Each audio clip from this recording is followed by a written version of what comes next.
Billy Napier needs to follow Mike Norvell's lead and start replacing assistant coaches.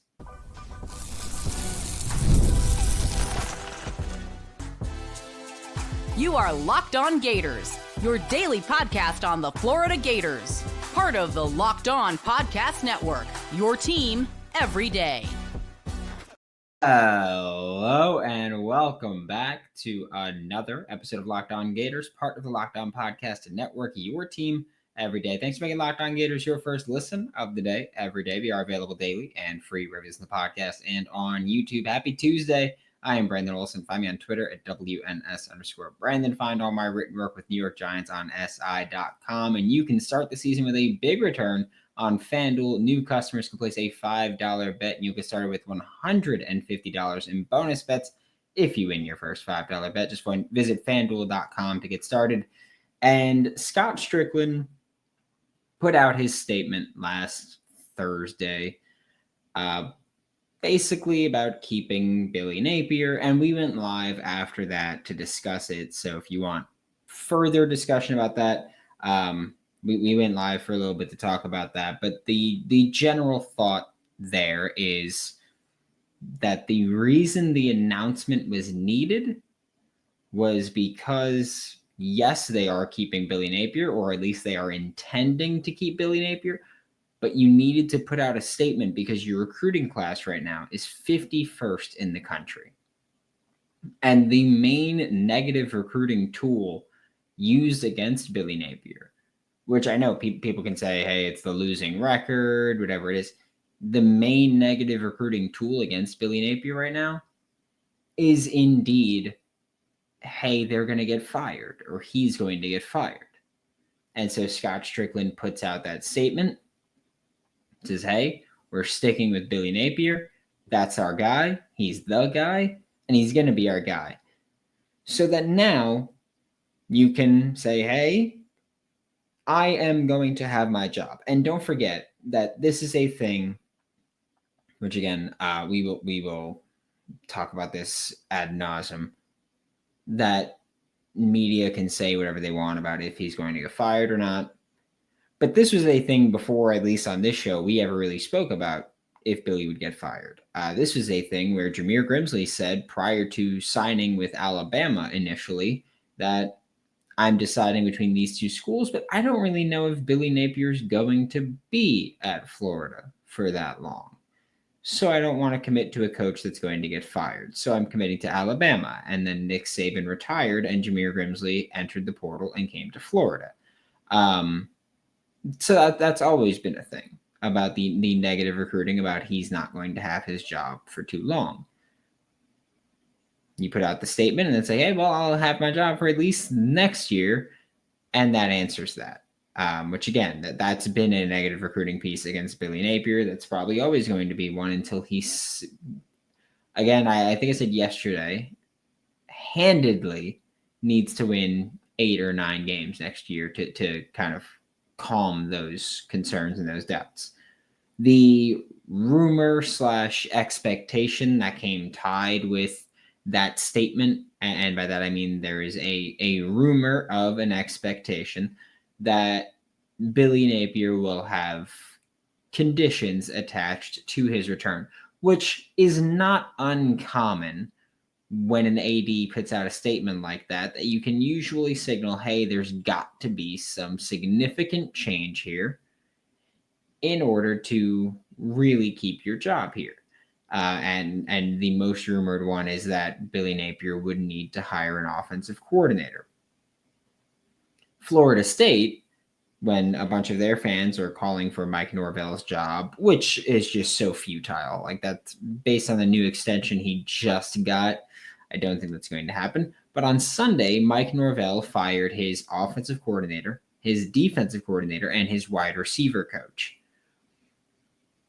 Billy Napier, at least in my opinion, Billy Napier needs to take a look at this coaching staff and figure out which assistants he thinks will be able to help long-term, which assistants he thinks would be able to continue this culture that the team has found of, even if they're losing, they're playing hard as hell, which again, I think that you do deserve credit for getting guys to play hard consistently, especially when losing. Because when you are playing, like when you start losing, a lot of guys check out. If you've ever been on a team that's lost games, guys check out. Guys stop caring about the team. They stop caring about winning. At least teams that I've been on, I've seen that happen before. It's not an everybody thing, but for the most part, these guys are playing hard as hell still, despite the losses. I'll be interested to see how they look this Saturday after a very bad loss against Texas, of course, but they've established their culture, right?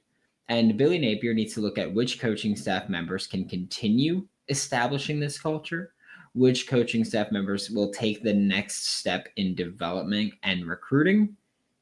And these decisions need to be made sooner rather than later. Okay? Which, by the way, I said this last week too. I really wish that Strickland, if Scott Strickland knew that he was going to keep Billy Napier no matter what, I really wish he put out this statement a couple of weeks ago. Imagine putting out this statement after the Kentucky game, right? Instead of after a Georgia loss and before a Texas game. Put out that statement after the Kentucky game. You've got emotions riding high. You've got momentum there going into your bye week. Maybe make something happen recruiting-wise.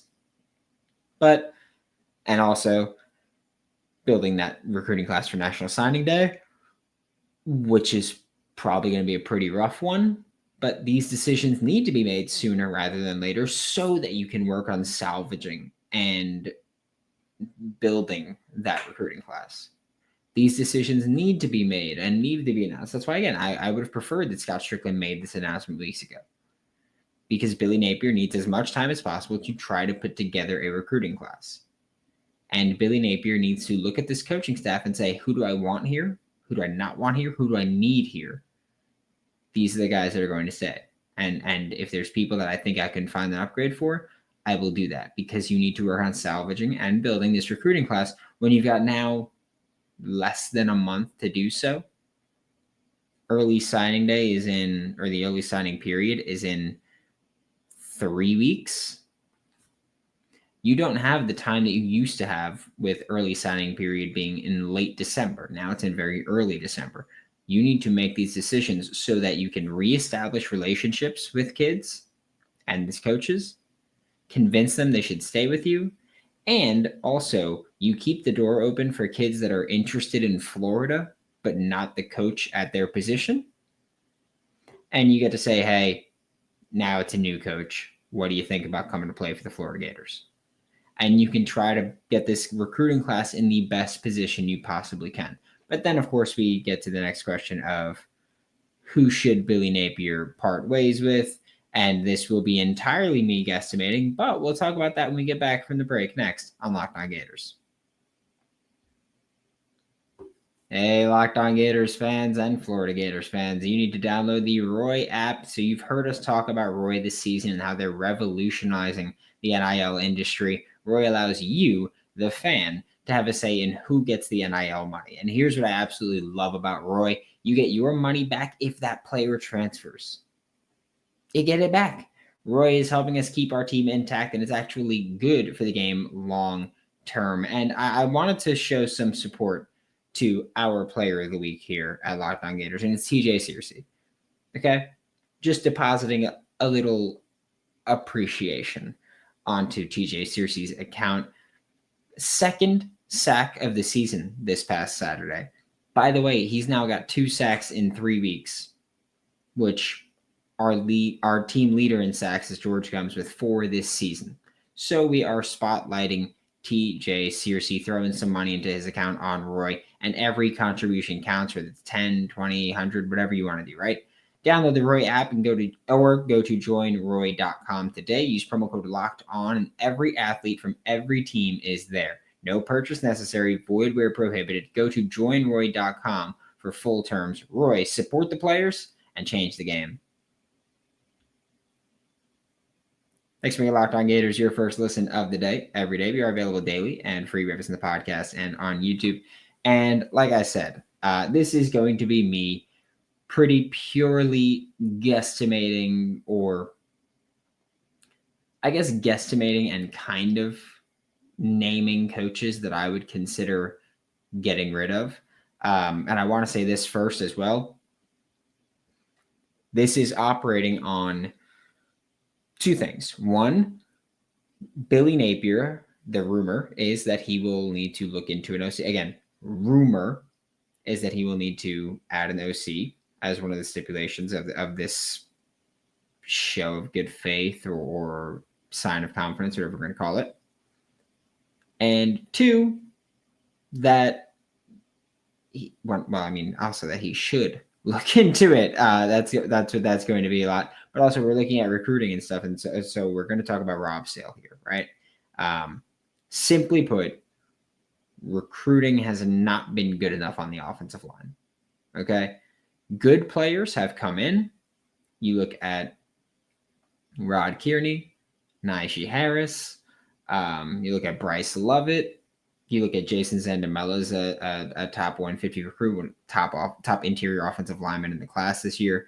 Fletcher Westphal is a top 150 offensive lineman in the class this year. Great. The issue isn't that you don't bring in good players. It's that you don't bring in enough good players. You should be bringing in 4 to 5, we'll say blue chip, good offensive linemen every year. And the Florida Gators have not done that despite having 2 offensive line coaches.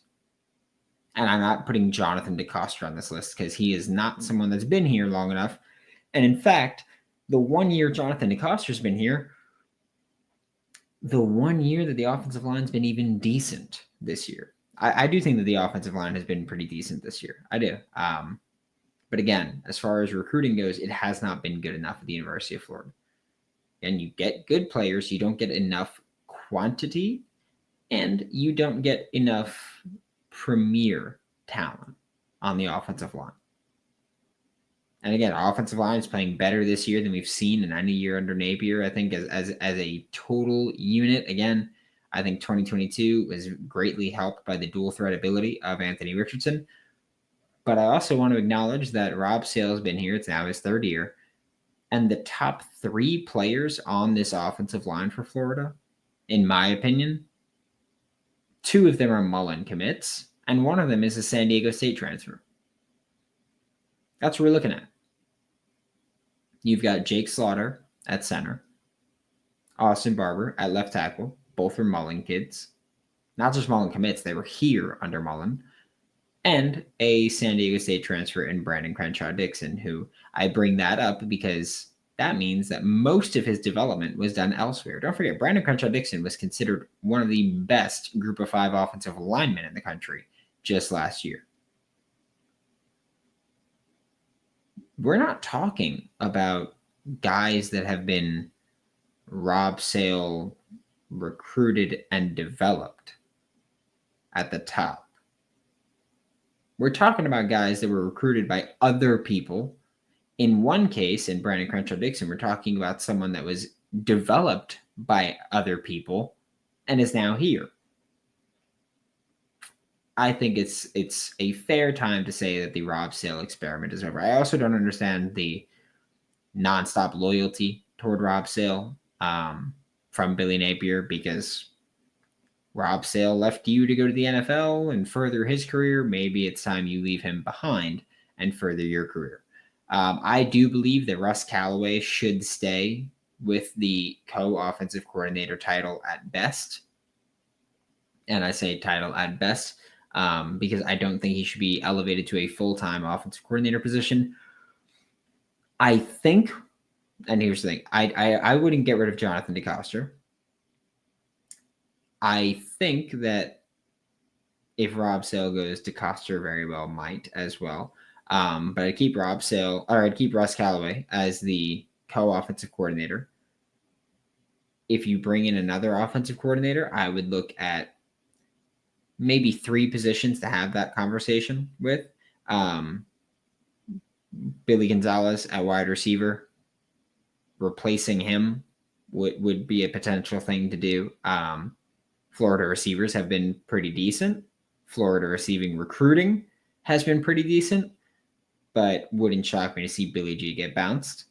Jabbar Jalouk should not be touched in any way, shape, or form. Jabbar Jalouk, throughout his entire career, has consistently brought in quality running backs that, despite their rankings, or regardless of the rankings, we'll say, they've consistently come in and contributed pretty early usually, right? Jaden Ball, right now. KD Daniels, finally healthy. You look at Trevor Etienne. You look at Trayon Webb, took a big step this year. You look at Montrell Johnson, who is at Louisiana and then Florida. You look at, I think it was the second to last year of Louisiana, and they had Trey Ragas, Elijah Mitchell, and Raymond Calais, all three NFL running backs on the roster there. Recruited and developed. Just saying, Reggie Luke. So I do think that when you look at what positions you would add an offensive coordinator, you'd look at QB, you'd look at wide receiver, and you'd look at offensive line. And I will also say that a lot of offensive coordinators tend to bring in their own offensive line coach. And so I think when you look at that and you say, all right, well, that would probably spell the end of Rob Sale anyway, but also he should be given the old boot regardless of that. And then we flip to the defensive side of the ball where, well, some guys should probably get the boot. One that I think many people may disagree with, but I will continue to stand on next on Locked On Gators. Get ready to tackle the NFL action with FanDuel, America's #1 sportsbook, because right now new customers can bet $5 and get $150 in bonus bets if you win. The FanDuel Sportsbook app gives you everything you need to place live bets on the NFL all in one place. Hell, you can even, if you have a bet placed on anything actively, you can click on just the bet and it'll take you to the event. Like you can look at your list of bets, and if you have, I don't know, Knicks versus Hawks, sure. You can click on that and see all the bets you have in that game and what live bets are available for you there. Just visit FanDuel.com to join today. You'll get started with $150 in bonus bets if you win your first $5 bet. That's FanDuel.com. So never waste a hunch and make every moment more with FanDuel, an official sportsbook partner of the NFL. Thanks again for making Locked On Gators your first listen of the day. Every day we are available daily and free reviews in the podcast and on YouTube. To wrap up today's show, we are talking about which Florida Gators defensive assistants could be given the boot or should be given the boot. And the first one we're talking about is Mike Peterson. I think that this is one that Florida Gators fans may take offense to. He is a Gators legend, absolutely. I have nothing but respect for Mike B, right? He is a Gators legend. I don't think that the edge position has been well coached. I don't think that it's been very well recruited overall. And yeah, I don't think that there's enough justification to keep him for another year with this defense, with this coaching staff. You can point to some of the guys that have popped. I know everybody loves Jack Pyburn right now. Jack Pyburn has the same amount of pressures as Jordan Castell this year. He's not been a good pass rusher. Great at stuffing the run. Yes, I think that's more Pyburn being just a physical psycho than it being Mike P coaching anybody to do anything. George Gums, very hit or miss. Usually wins with twitch, though. Not usually winning with technique and shedding. TJ Searcy, again, couple good plays, couple good reps. Think he had maybe one of his better games against Texas. But even then, a lot of his success was found on twists and stunts and not just straight up rushing the passer. I feel like it's really hard for me to look at what you've seen from the edge group, what you've seen leave the edge group, with Antoine Powell-Ryland, with Princely Umanmielen, and see those guys leave, thrive once they leave, it's hard for me. So strictly business and success, I think Mike Peterson should be replaced this year. Then there's also Ron Roberts, who has to go. Okay. There's off-field stuff that when the time is right, we'll talk about. However, on-field, and I've said this before, I think that the game has just passed him up, and Armstrong is the better defensive coordinator, maybe the better linebacker coach. Because don't forget also, when Ron Roberts came in, he was a linebacker coach that was supposed to be a co-DC that was a non-defensive play caller. Year starts, he's calling the plays. Austin Armstrong probably should have been working with linebackers more. Austin Armstrong was hired by Nick Saban just, 2 years ago, less than 2 years ago, to be the linebacker coach at Alabama.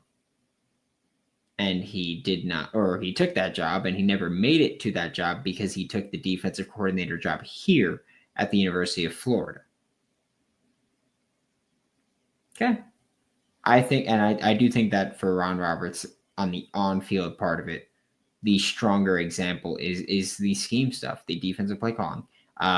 There's been a big shift in the defense, right? Players know, hey, I'm better when I'm used this way. The defense took a bit more of a Austin Armstrong approach to things. I'm not saying he's calling plays or not. I know that they're going to say, oh, it's a joint venture here. It's a group effort. But I do think that the defensive pass rush plan has looked more like an Austin Armstrong defensive pass rush plan than a Ron Roberts one in recent years. Also, as far as Ron Roberts goes, recruiting's not really doing anything with him, right? Ty Jackson's projected to go elsewhere. You have Miles Johnson, who I think has potential, but long way to go. Don't think linebacker recruiting has been good under Ron Roberts either. But again, right now, no recruiting is good right now.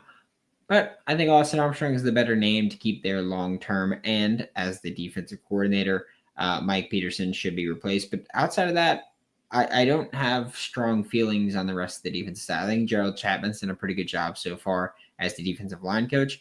Will Harris, secondary looks good. Recruiting hasn't changed much since he got here. I do have some reservations about him still, both as an on-field coach and as a recruiter. And if I'm proven wrong, I'll be gladly proven wrong. But I do have some on-field reservations still for Will Harris. I also need to see Gerald Chapman recruit better. I know that they're trending right now for Stephon Shivers, but it is between Florida and Vandy there, so not exactly competing with the best of the best there.